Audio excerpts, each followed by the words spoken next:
Estás escuchando una entrevista grabada del Gomerazo Tu Memoria.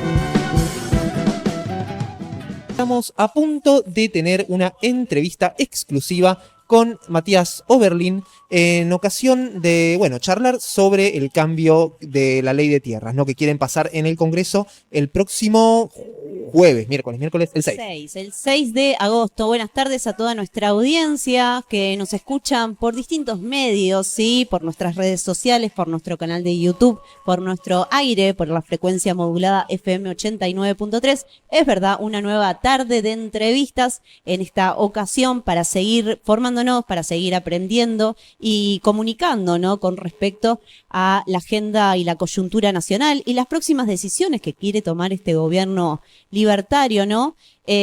Con las reflexiones, invitamos con las reflexiones que vamos a hacer esta tarde sobre la ley de inviolabilidad de la propiedad privada. Vamos a llamar a Matías Oberlin, historiador y también parte integrante del Observatorio de Tierras. A lo que nos preguntamos, ¿qué es el Observatorio de Tierras? Hola Matías, ya estás al aire, ¿cómo estás? ¿Nos escuchas bien?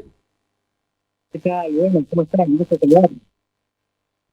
Muchísimas gracias, Matías, por conectarte, por este tiempito, ¿no? Sabemos un poco que andás a las corridas, así que muchas gracias por darnos este momento, ¿sí? ¿Cómo andás? No, bien, un gusto. Hola, Matías. Hay un poquito de eco, perdón. Ahí está.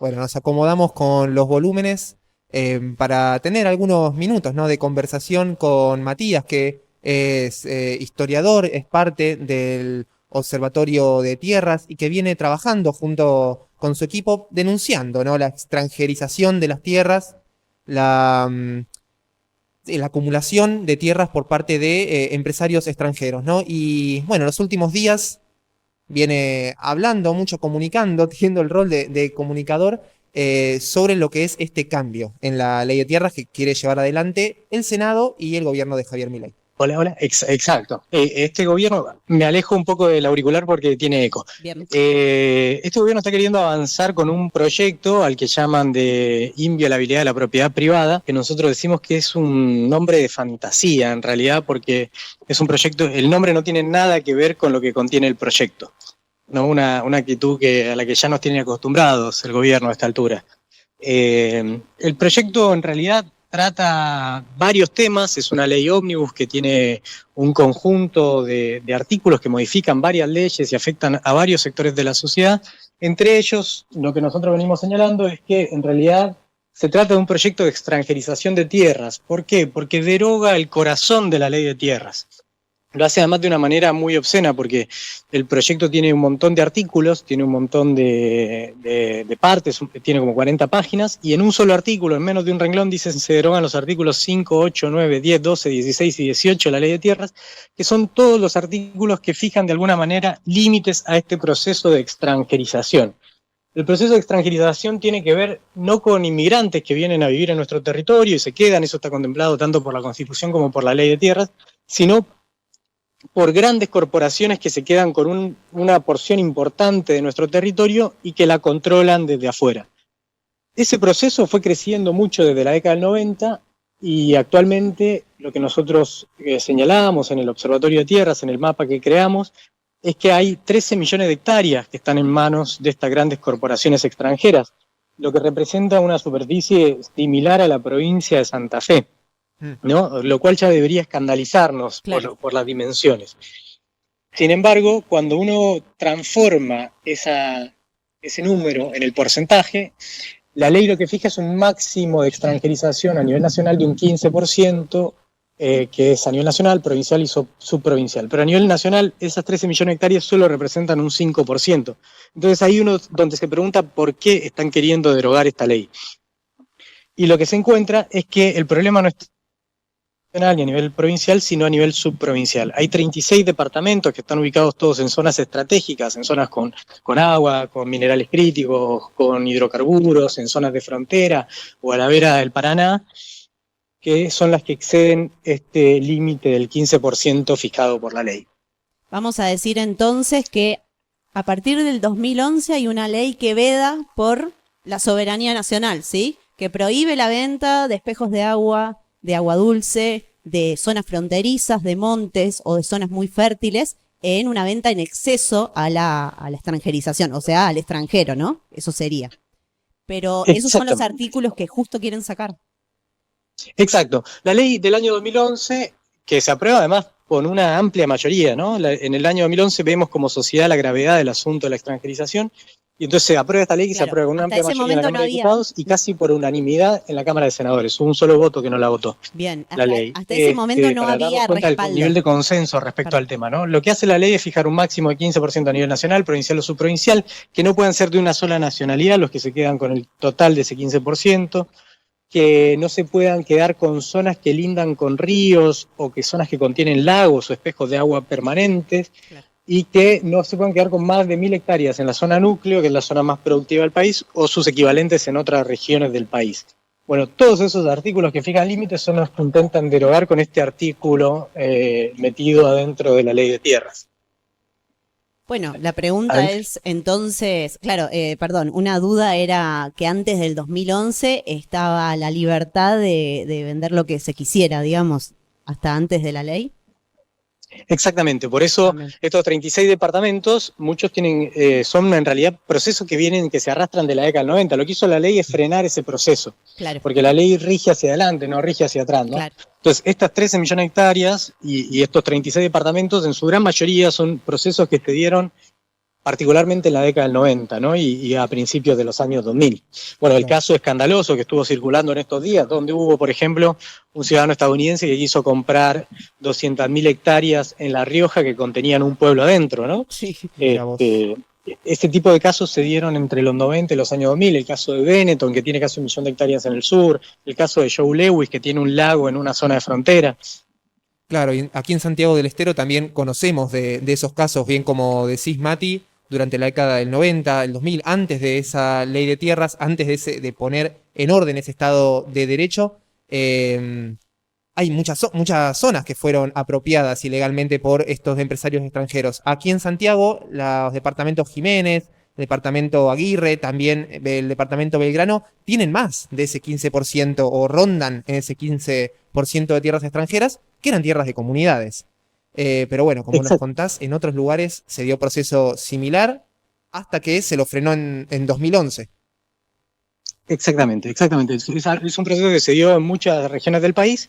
En Santiago están estos departamentos particularmente, pero sobre todo el fenómeno se ha dado mucho en zonas de frontera, ¿no? Particularmente en zonas de frontera ha sido muy elevado el índice. Hay incluso algunos departamentos que superan el 50% de la extranjerización de tierras.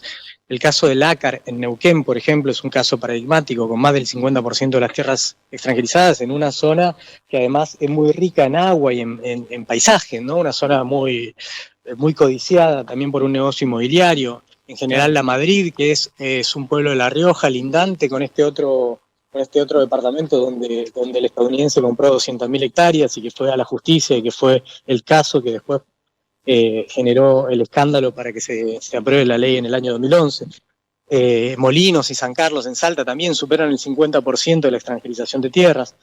En Misiones hay muchos departamentos que exceden el límite hay 5 departamentos que exceden el límite del 15% y están todos en zonas de frontera, ¿no? Claro, que coinciden con esos intereses quizás de tener algún recurso, de tener algún paisaje y poder explotarlo turísticamente, o mismo de ser frontera y entonces poder controlar, ¿no? Personas extranjeras, los pasos fronterizos, con todo lo que sabemos que eso implica para, bueno, la trata de personas, para el El narcotráfico. narcotráfico, sí. Exactamente. Las zonas de frontera son zonas muy sensibles y son justamente las que garantizan que un Estado sea soberano o no. Por eso planteamos que es un tema de soberanía, ¿no? Claro. Porque justamente el Estado lo que tiene que poder hacer cumplir la ley adentro de su territorio. Bueno, cuando se extranjeriza una zona de frontera, lo que sucede es que se vuelve muy difícil hacer la trazabilidad del origen de los capitales, ¿no? Entonces se habilita muy fácilmente el hecho de que sean controladas por organizaciones que se dedican al crimen organizado y que a través de eso tengan un ingreso al territorio nacional, ¿no? Por eso creemos que esto va a hacer crecer los índices de violencia, los índices de inseguridad, los índices del crimen organizado.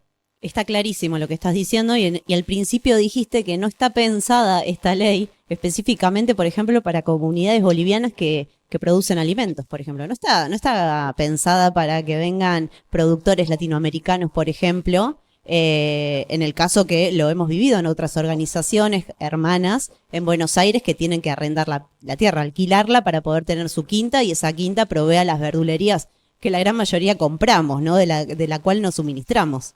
Entonces, ¿a quién Exactamente, para no, quién esta ley está no está hecha para los modificada? productores. Claro. O sea, lo que está proponiendo Sturzenegger no está pensado para nadie que produzca, ni para ningún argentino que produzca, ni para ninguna comunidad que venga a vivir en nuestro suelo y a trabajar la tierra, ¿no? Está pensada solamente para los grandes multimillonarios que vengan a querer comprar casi en un remate las tierras. Bueno, ustedes en Santiago tienen la experiencia concreta, ¿no? Muchas veces, además, dicen, bueno, uno de los argumentos del gobierno, pero dice, bueno, nadie vende la tierra si no la quiere vender. Sí, claro, hasta que te cortan el acceso al agua, Claro.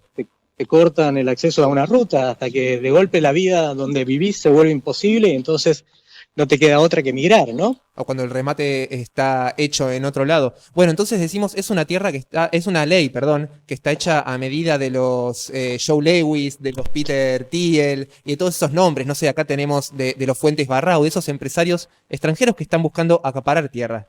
Y una pregunta, Mati, que vos estás siguiendo más de cerca el debate parlamentario. Aquí en Argentina, ¿qué sectores, senadores, de qué provincias, qué sectores, partidos políticos están impulsando este cambio de ley? Lo cierto es que hasta ahora los que lo están impulsando son los libertarios, ¿no? Fundamentalmente los libertarios. Yo creo que todos los demás sectores deberían oponerse. Incluso esto les ha generado fracturas al interior de ellos, ¿no? Hasta la misma vicepresidenta de la Nación se ha pronunciado en contra de este proyecto de ley. Yo creo que cualquier senador que tenga conciencia del riesgo y de lo nacional y de su representación en el territorio, porque esta ley solo va a traer consecuencias negativas en todos los territorios. Va a aumentar los índices de violencia, de inseguridad, van a aumentar los precios de los alquileres inmobiliarios, urbanos y rurales, van a aumentar las migraciones, va a aumentar la conflictividad social, va a aumentar los desplazamientos de poblaciones. O sea, realmente es una ley hecha en contra de nuestro pueblo. Nos tiene un poco acostumbrados, tristemente, eso, el gobierno nacional a gobernar para los de afuera y no para las comunidades, no para el pueblo trabajador. Bueno, parte de la ley de este proyecto de inviolabilidad de la propiedad privada tiene la modificación de la ley de tierra y también la modificación de la ley de fuego, ¿no? Del manejo del fuego, como también los desalojos express. Entonces es un conjunto que hace a que determinadas situaciones pueda ir todas las herramientas judiciales a favor de un extranjero. Exactamente, incluso la ley, te diría, tiene 4 partes, actualmente tenía 5 porque había una parte que atacaba también a los barrios populares que se logró dar de baja, Claro. pero las otras 4 partes son nefastas, y la otra parte, está la de manejo del fuego, la de la ley de tierras, está la de los desalojos express, que ataca tanto a quienes habitan, alquilan, ¿no? O, territorios urbanos o rurales, porque puede acelerar los procesos de desalojo, generando una vida todavía más difícil y más invivible para las personas que ya la vida se les hace difícil, ¿no? Pero el último capítulo de estos 4, el primero en realidad, lo que hace es garantizar las condiciones para todo lo demás, porque lo que hace es erosionar las capacidades del Estado de declarar algo de utilidad pública. Por ejemplo, si un Estado quiere construir una ruta, si quiere construir una escuela, si quiere construir una vivienda, si quiere construir un hospital, vuelve muy engorroso y muy difícil que el Estado pueda hacerlo, ¿no? Porque lo que hace es fijar los precios al valor comercial, además declara que habría lucro cesante para la persona que posee las tierras, y al valor comercial siendo que tributan al valor fiscal. El otro día estaba mirando una cédula catastral, por ejemplo, en la zona del Lácar, en Bariloche, que pertenece a una compañía subargentina, que es básicamente de Benetton, y controlaba una parte de un río. Este lote, que un lote enorme, que controla una parte de un río a la salida de una represa, y pagan 8.000 pesos anuales de impuestos, y obligan al Estado a pagarlo al valor comercial, ¿no? Con lo cual, es inviable, digamos, ¿no? Es una ley pensada solo para garantizarle la propiedad a estos propietarios extranjeros. Claro, porque aunque ellos, suponte, y ojalá así sea, el próximo año no sean más gobierno, no están más al poder, al sacar esta ley y a partir de, por ejemplo, si es que sucede en agosto, todos aquellos extranjeros que compren la tierra van a ser dueños legítimos, digamos. Estamos hablando de eso. Exacto, el caso de Lewis se podría multiplicar al extremo. Claro. Claro. Bueno, otra de las preguntas que queríamos entender en este sistema, ¿no? ¿Qué entidad entonces garantiza que esta ley que está vigente, ¿no? Que protege el límite de extranjerización, qué entidad o desde dónde se regula esta ley, ¿no? ¿Cómo se hace, quién está a cargo, digamos, de que no se viole esta ley? La vigente, ¿no? La misma ley crea dos organismos, Porque crea el Registro Nacional de Tierras Rurales, que lleva el conteo de esta extranjerización de tierras, por la cual quienes compran tierra, siendo, por ejemplo, compañías extranjeras, ciudadanos extranjeros que no viven en el territorio, tienen una cantidad de días para informarlo y el registro lleva la cuenta de eso, y a partir de eso se pueden construir estos datos que, por ejemplo, están en el mapa. Y otro organismo que crea es el Consejo Interministerial de Tierras Rurales, que es el órgano encargado de aplicar la ley y garantizar que se aplique. Bueno, ese órgano también lo deroga. Claro. Y Está sí, bien, entonces, porque si no, como... Imposible, digamos, por parte del Estado contabilizar o controlar qué cantidad de tierra está en manos extranjeras en el país. Digamos, el trabajo que vienen llevando ustedes sería imposible si derogan esta ley porque no van a tener datos, o ustedes están haciendo investigación por... Exactamente. No habría datos. Y sería mucho más engorroso construir los datos de cada uno de los territorios, con la dificultad además de que la extranjerización tiene la dificultad de origen de que es muy difícil hacer la trazabilidad del origen de los capitales, ¿no? Entonces se volvería realmente una tarea casi imposible, diría. Bueno, Mati, el próximo jueves entonces justamente va a ser la votación en el Senado para ver si se deroga la ley actual de tierras, si se aprueba esta nueva ley de inviolabilidad de la propiedad privada. Muchísimas organizaciones venimos charlando esto, informando, comunicando, movilizándonos y repudiando, y se espera también una movilización para ese día y, bueno, rechazo por parte lo más amplio posible de la sociedad. Ahí. Y agrego una cosita, Matías es integrante, ¿no?, de este espacio del Observatorio de Tierras, que, bueno, a raíz de todo esto uno quizás no sabía que existía, ¿sí? Y que existe también toda esta información. El Observatorio de Tierra es el espacio de investigación y monitoreo que recopila datos sobre la propiedad, el uso y la distribución del suelo, ¿no?